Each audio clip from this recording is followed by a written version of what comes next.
രക്തത്തിലുള്ള uric ആസിഡിന്റെ level ഒരുപാട് നാളത്തേക്ക് അത് സാധാരണ നിലയിൽ നിന്ന് കൂടി നിന്ന് കഴിഞ്ഞാൽ അത് ഗൗട്ടി ആർത്രൈറ്റിസ് എന്ന് പറയുന്ന ഒരു കണ്ടീഷനായി മാറും. ശരീരത്തിലെ ജോയിന്റ്സിന്റെ ഇടയിൽ യൂറിക് ആസിഡിന്റെ ക്രിസ്റ്റൽസ് അടിഞ്ഞുകൂടി കഠിനമായിട്ടുള്ള വേദന അനുഭവപ്പെടാറുണ്ട്. ഇത് സാധാരണയായി കാലിന്റെ വിരലുകളിൽ നിന്ന് തുടങ്ങി കാൽമുട്ടിലും കൈമുട്ടിലും അതുപോലെ എല്ലാ വിരലുകളുടെയും ജോയിന്റ്സിന്റെ ഇടയിൽ ഈ യൂറിക് ആസിഡിന്റെ ക്രിസ്റ്റൽസ് അടിഞ്ഞുകൂടി കഠിനമായിട്ടുള്ള വേദന അനുഭവപ്പെട്ടേക്കാം. അമിതമായിട്ടുള്ള പ്രമേഹവും വൃക്കരോഗവും ഹൃദ്രോഗവും എല്ലാം യൂറിക് ആസിഡിന്റെ ലെവൽ രക്തത്തിൽ കൂടാനുള്ള കാരണമായേക്കാം.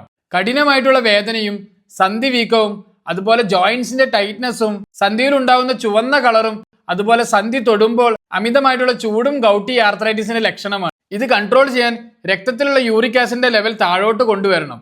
അതിനായി ചില മരുന്നുകളും അതുപോലെ അമിതമായിട്ട് പ്യൂരിൻ്റെ കണ്ടന്റ് ഉള്ള ബീഫും അമിതമായിട്ടുള്ള മദ്യപാനവും അതുപോലെ ചില ഭക്ഷണങ്ങളും പൂർണ്ണമായിട്ട് നിർത്തേണ്ടതാണ്. അതുപോലെ നന്നായി വെള്ളം കുടിക്കേണ്ടതും വ്യായാമം ചെയ്യേണ്ടതും നിർബന്ധമായിട്ടുള്ള കാര്യമാണ്. ഈ വീഡിയോ ഉപകാരപ്രദമാണെങ്കിൽ മറ്റുള്ളവർക്ക് ഷെയർ ചെയ്യാൻ മറക്കരുത്.